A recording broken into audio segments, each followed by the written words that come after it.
नमस्कार दोस्तों, मैं जयप्रकाश सिलाई से आपका हार्दिक स्वागत करता हूं। आज का हमारा क्वेश्चन है, अचर त्रिज्या 2K का एक गोला मूल बिंदु से गुजरता है, यानी 0 0 0 से पास हो रहा है। यह निर्देशांकों को A, B, C पर मिलता है, यानी x, y, x तथा z को A, B, C पॉइंट पर क्रम से मिल रहा है। सिद्ध कीजिए कि चतुष्फलक OABC के केंद्रक का बिंदुपथ x² + y² + z² k² है। ए स्फेयर ऑफ कांस्टेंट रेडियस है वो कांस्टेंट है, 2K है, 2K के बराबर है। पासेज थ्रू द ओरिजिन 0 0 0 से पास हो रहा है and meets the coordinate axes in A, B, C। Prove that the locus of the centroid of the tetrahedron OABC is x² + y² + z² k²। तो start करते हैं। माना गोले का समीकरण, let's the equation of the sphere x² + y² + z² + 2ux + 2y + 2wz + d 0। गोला एक मूल बिंदु 0 0 से गुजरता है। अगर कोई भी गोला हो जाए, कोई भी वक्र हो, अगर मूल बिंदु से गुजरेगा तो उसका अचर पद है वो 0 के बराबर होगा, तो इसलिए d = 0 हो जाएगा। आप ये भी कह सकते हो कि ये जो गोला है 0 0 0 को सेटिस्फाई करेगा, तो अगर x, y, z के मान 0 0 0 रखेंगे, यानी ओरिजिन से सेटिस्फाई करेंगे, तो d की वैल्यू 0 मिल जाएगी। माना गोला एक निर्देशीय अक्षों या निर्देशाक्षों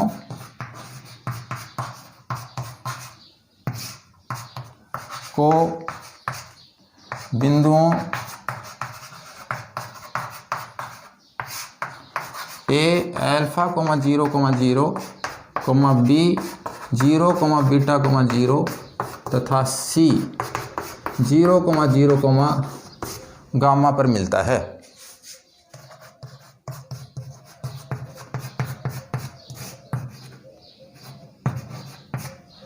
हमारा जो गोला है, ये कोई गोला है, ये गोला है, ये जो x को है उसको A पॉइंट पे मिलता है, और मैंने A पॉइंट के कोऑर्डिनेट मान लिया α 0 0। y को ये B पॉइंट पे मिलता है, और B के मैंने कोऑर्डिनेट मान लिए 0, β 0, और C को मिलता है यहाँ पे z को C पॉइंट पे मिलता है, और C के कोऑर्डिनेट मान लिए मैंने 0 0 गामा। और ये 3 डायमेंशन की ज्योमेट्री है, गोला एक त्रिविमीय आकृति है, और ये है हमारा ओरिजिन जिससे भी ये स्फीयर क्या हो रहा है, पास हो रहा है। अब अगर हमने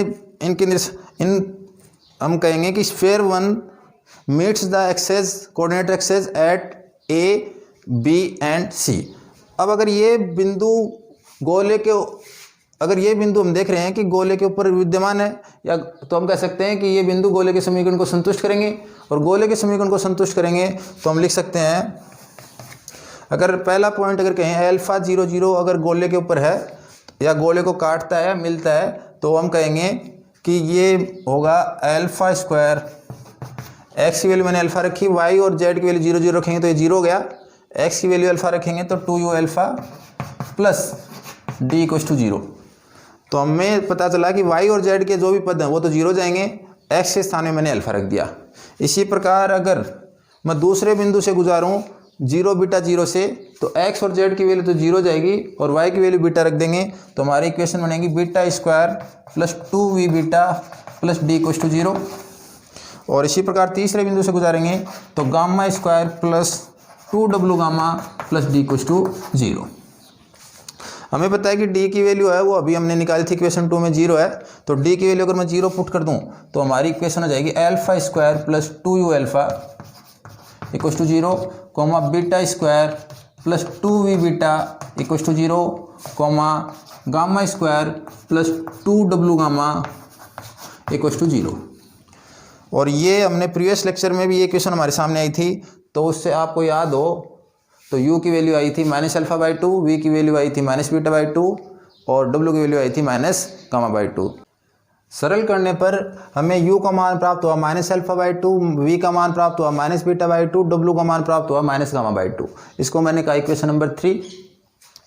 हम जानते हैं कि अगर कोई चतुष्फलक है, टेट्राहेड्रॉन है, उसके अगर वर्टेक्स ये 4 वर्टेक्स हों तो उसका जो सेंट्रोइड होता है वो होता है x1 + x2 + x3 + x4, 4, इसी प्रकार y1 plus y2 plus y3 plus y4/4 और लास्ट कोऑर्डिनेट हमारा z कोऑर्डिनेट होगा z1 plus z2 plus z3 plus z4/4। तो वो अगर फॉर्मूला लगाएं तो हमारा आएगा चतुष्फलक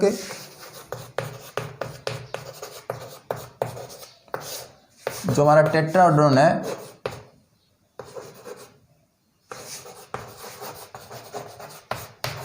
का केंद्रक सेंट्रोइड ऑफ द टेट्राहेड्रॉन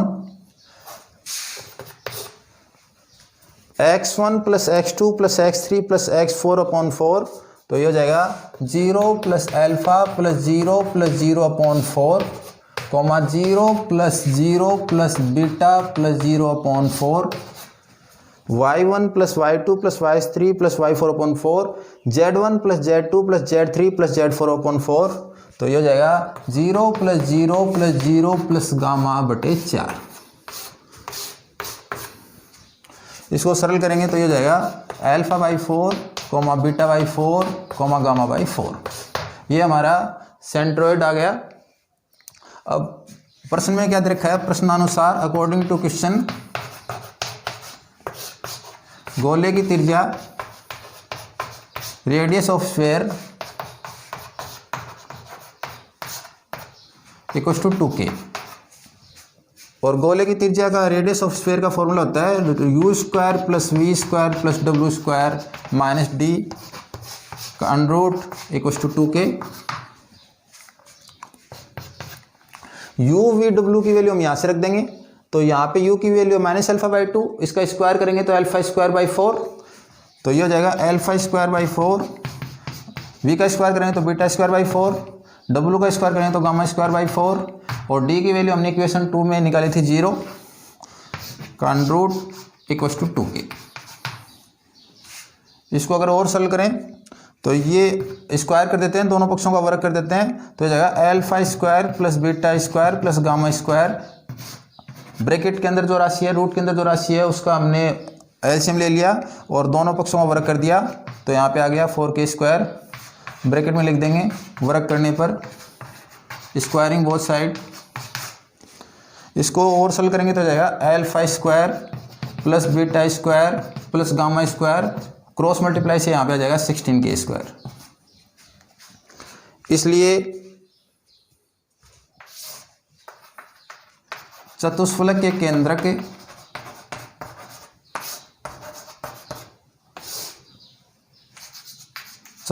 के केंद्रक centroid of tetrahedron alpha by 4 comma beta by 4 comma gamma by 4 का बिंदुपथ